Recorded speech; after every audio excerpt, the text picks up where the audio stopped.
गजब है यूपी की गाजियाबाद नगरी। उद्योग नगरी के नाम से जाना जाता था गाजियाबाद, लेकिन आज इसी उद्योग के चलते लाइफलाइन कहे जाने वाले हिंडन नदी हिडन हो चुकी है। प्रदूषण इसका मुख्य कारण है, जिसके चलते इसकी हालत बद से बदतर हो चुकी है। ये सहारनपुर से निकलकर उत्तर प्रदेश के विभिन्न जिलों में प्रवाहित होते हुए दिल्ली के करीब यमुना नदी में समाहित हो जाती है। इसकी लंबाई 400 किलोमीटर के करीब है। अपने बेहतर भविष्य के लिए गाजियाबाद वासी आने वाले कुछ दिनों में वोट डालेंगे। इनके अपने अलग अलग मुद्दे हैं, पर हिंडन नदी इनके लिए कितनी अहम है, देखिए हमारी इस रिपोर्ट में। नमस्कार, मैं नेहा तिवारी। बातें यूपी की टीम पहुंच गई है गाजियाबाद के नवयुग मार्केट में। जाने जनता का हाल कि इस बार वो किन मुद्दों पर वोट देने वाले हैं और आखिर किस तरह का विकास वो गाजियाबाद में चाहते हैं। तो चलिए देखते हैं। नदियों की सफाई के बारे में तो कोई सोचता ही नहीं है, चाहे वो औद्योगिक उसमें प्रदूषण आ जाए, लोगों का प्रदूषण आ जाए, सुवेज की नालियाँ उससे जुड़ जाएं, सॉलिड वेस्ट वहाँ आके डंपिंग हो जाए, लैंडफिल बन जाए। तो ये सारे कारण बन करके एक तो नदियों के पानी को प्रदूषित कर रहे हैं। अब उसके आसपास का जो बेसिन है उस पे जितनी भी हमारी एग्रीकल्चरल प्रोड्यूस हैं, ख़ास तौर से जो सब्जियां और छोटे मोटे फल जो उग रहे हैं वो प्रदूषित हैं। गाजियाबाद के विकास का क्या मुद्दा है? किस तरह के विकास की गाजियाबाद के लोग उम्मीद कर रहे हैं? गाजियाबाद में शिक्षा, चिकित्सा और सुरक्षा मेन मुद्दे तो ये हैं। बाकी ये हिंदू मुस्लिम गाय भैंस बकरी ये सब बेकार की चीज़ें। मेन शिक्षा, चिकित्सा और सुरक्षा। अगर विकास की बात करें तो विकास में क्या आता है आपकी नज़र से? गाज़ियाबाद एक औद्योगिक बाहुल शहर है उत्तर प्रदेश का, और 4000 करोड़ रुपए प्रति माह इस जनपद से राजस्व जाता है प्रदेश सरकार को। आज़ादी के बाद औद्योगिक क्षेत्रों का विकास हुआ, हाईवेज़ वगैरह बने, लेकिन जो मूलभूत सुविधाएं औद्योगिक क्षेत्रों में इतने बड़े टैक्स देने के बाद होनी चाहिए थी वो नहीं मिल पाई। हम लोगों को रोड्स वगैरह की कनेक्टिविटी मिली, लेकिन सुरक्षा सर्वोपरि है। जैसे मेरे सम्मानित साथी ने आपके सामने बात रखी, सुरक्षा होनी चाहिए और रख रखाव पूरे जनपद का अंदर की तरफ हाईवेज़ बहुत अच्छे बन गए, उसकी थोड़ी और बेहतर किए जाने की आवश्यकता है।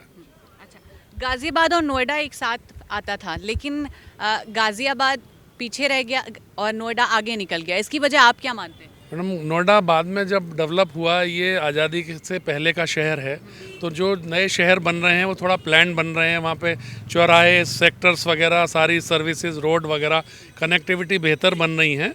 नोएडा जो आगे निकल गया, इस बात को हम गाज़ियाबाद वाले लोग स्वीकार नहीं करते हैं, क्योंकि गाज़ियाबाद का व्यापारी जितना बड़ा यहाँ का व्यापार है, जितनी इंडस्ट्री हैं, 28,000 इंडस्ट्री यहाँ पर DIC में रजिस्टर्ड हैं, 4000 करोड़ रुपए का हम लोग रेवेन्यू दे रहे हैं।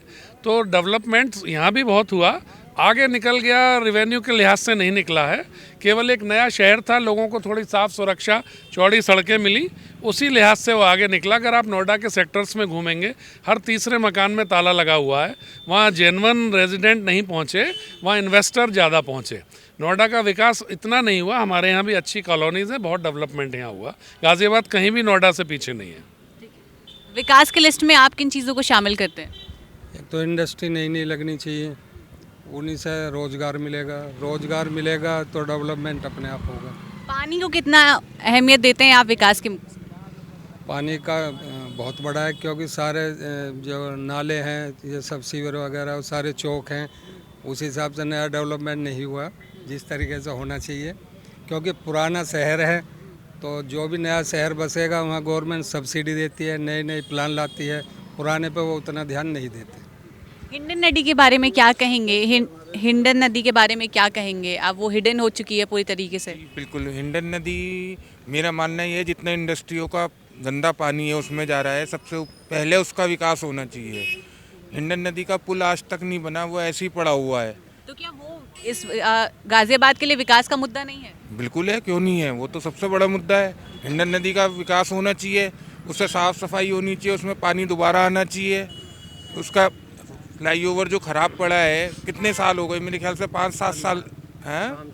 नहीं, अब चालू हुआ होगा, 5 साल से तो बंद ही पड़ा है भैया, 5 साल से तो बंद ही पड़ा है। अब उसे कह दो चालू हो गया, दिखता तो कुछ है नहीं वहाँ पे अभी भी होता हुआ।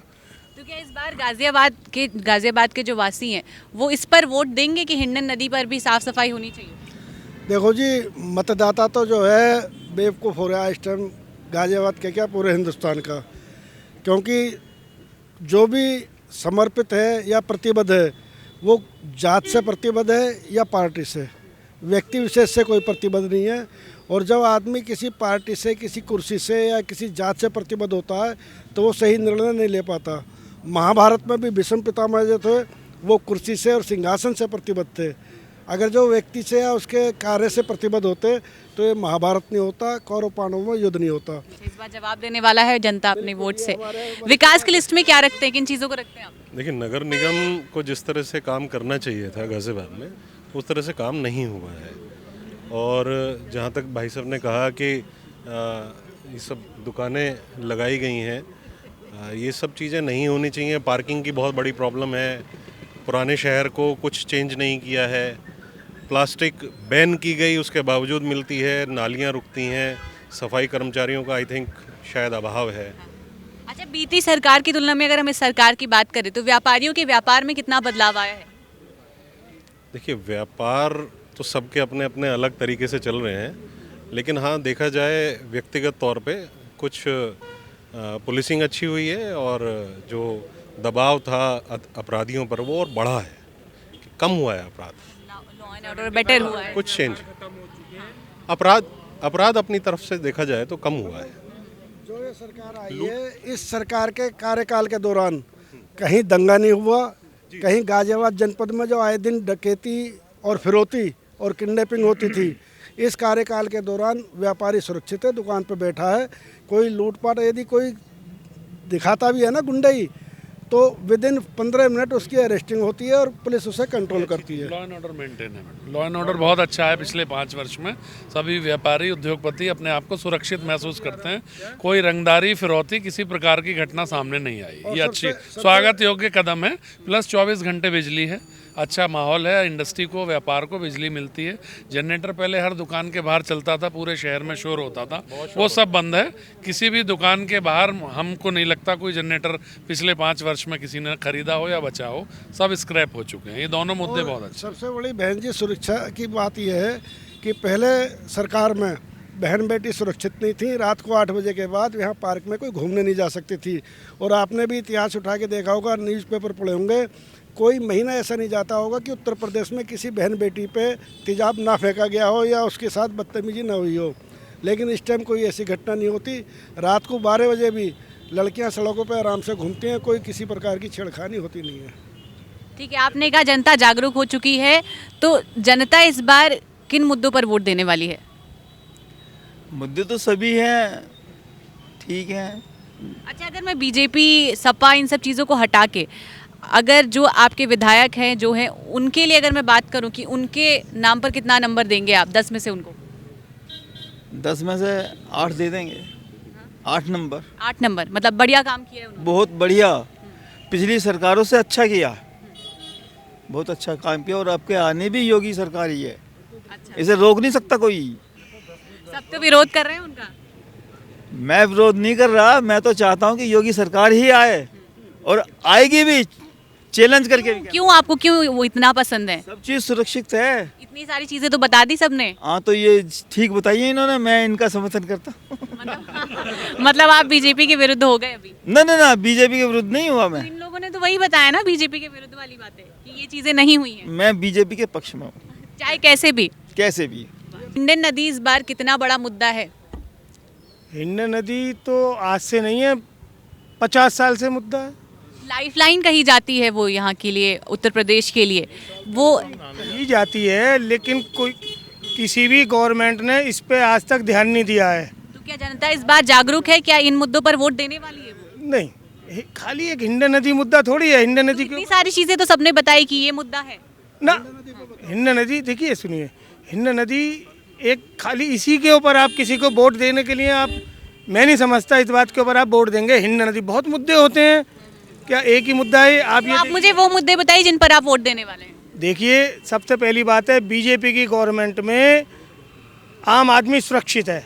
विकास की लिस्ट में किन चीज़ों को शामिल करते हैं आप? मेरे समझ में विकास जो है, शहर में साफ सुथरा होना चाहिए, सुरक्षा होनी चाहिए। जिनके मुद्दे पे मैं कहता हूँ चुनाव होने चाहिए। गाज़ियाबाद में उन सब चीज़ों में सबसे अव्वल पाता हूँ। मैंने अपने 50 साल की एज मेरी एज है, मेरा बचपन सारा यहीं गुजरा है और मैंने जितनी सफाई आज की डेट में गाज़ियाबाद में देखी है या जितनी सुरक्षा गाज़ियाबाद में देखी है, मैंने कभी अपनी ज़िंदगी में बीजेपी से पहले उतनी सुरक्षा, उतनी सफाई आप खुश हैं सरकार से? बहुत ज़्यादा, अति में खुश हूँ। गाजियाबाद का युवा कितनी खुश है इस सरकार से? गाज़ियाबाद का युवा भी बहुत खुश है, पर लेकिन कोरोना काल को देखते हुए बीजेपी सरकार ने काम तो कम किया और गरीबों को तो इन्होंने राशन भी दिया, खाते में पैसे भी गिरे, पर मिडिल क्लास लोगों के लिए इन्होंने 3 महीने के बच्चों की स्कूल भी फीस भी माफ़ नहीं करी। तो ये बहुत, क्योंकि ज़्यादातर स्कूल कॉलेज और जितने भी वो हैं सब नेताओं के, गुंडों के, माफियाओं के ही हैं। उस पर योगी सरकार और मोदी सरकार कुछ नहीं करती। अगर मैं पूछूं विकास की लिस्ट में किन चीज़ों को शामिल करते हैं, क्या मुद्दा होने वाला है इस बार वोट देने जाने का? मैडम विकास में तो गाज़ियाबाद में पहले लाइट आती नहीं है और अब जाती नहीं है, सबसे बड़ा मुद्दा है।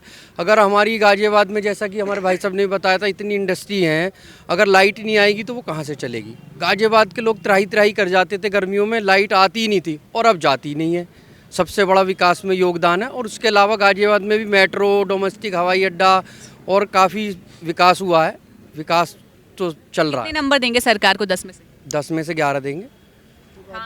नहीं, महंगाई राशन कहाँ से मिलेगा? नहीं, लाइट के तो पैसे देने पड़ेंगे। लोग पैसे देने को तैयार हैं, पैसे दे के लाइट मिल रही है ना, ये बड़ी बात है। जब मिल ही नहीं रही थी तो सस्ती और महंगी क्या करेगी? एक सेकंड जनरेटर चला रहे तो 11 रुपये पड़ रही जो थी। इलेक्ट्रिसिटी का यूनिट का रेट यूपी में पूरे हिंदुस्तान में सबसे महंगा रेट है यहाँ पर। आप बताइए ना, अभी वो भी व्यापारी हैं बता रहे हैं कि जब जनरेटर चला के हम लाइट यूज़ करते थे 11 रुपये पड़ती थी, अब तो उससे सस्ती पड़ रही है।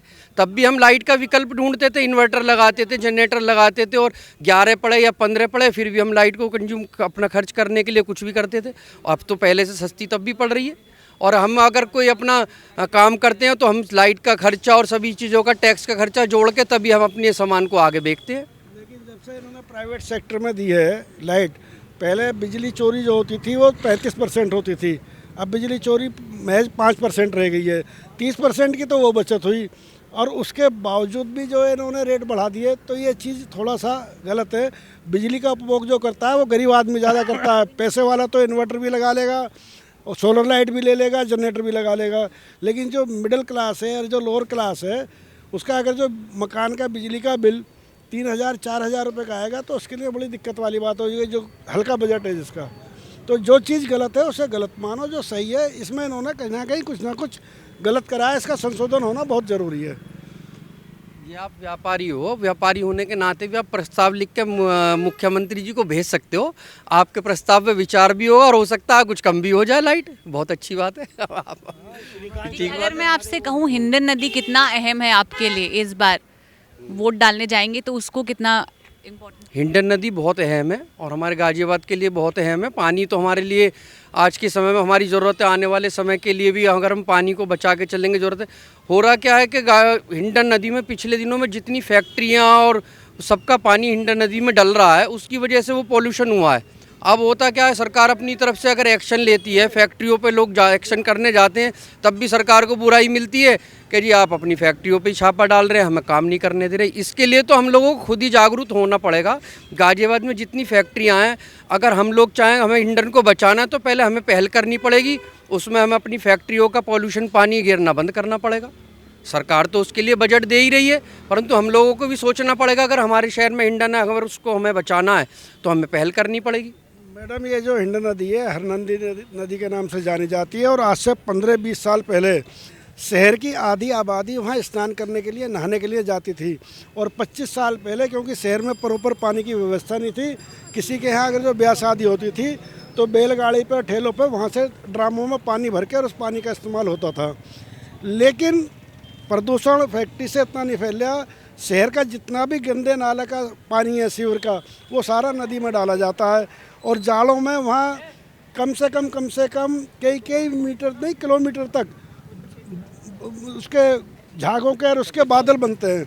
और इतना प्रदूषण है कि आज आपने उसमें पैर धो लिए तो आपके पैरों को इन्फेक्शन हो जाएगा और बीमारी लग जाएंगी। तो मेन जो नाले का पानी है, सीवर का पानी है जिसको ट्रीटमेंट करके इनको साफ़ करके डालना चाहिए, वो डायरेक्ट डल रहा है शमशान घाट से आगे और रेलवे पुल से पहले लेफ्ट साइड में आप देखेंगे तो पूरे शहर का जितना भी नाले का पानी है वो उसमें गिर रहा है और सबसे ज़्यादा प्रदूषण उसी से फैल रहा है। बोले यूपी में आज व्यापारियों ने हमारे साथ खुलकर बातचीत की। उनके अपने अलग मुद्दे हैं, लेकिन उनका भी साफ तौर पर कहना है कि इस बार विकास के नाम पर ही वोट डाला जाएगा। कुछ नए जिलों में जाकर नए जिलों के नए मुद्दों से आपको रूबरू करवाएंगे। तब तक के लिए देखते रहें और करते रहें बातें यूपी की। नमस्कार।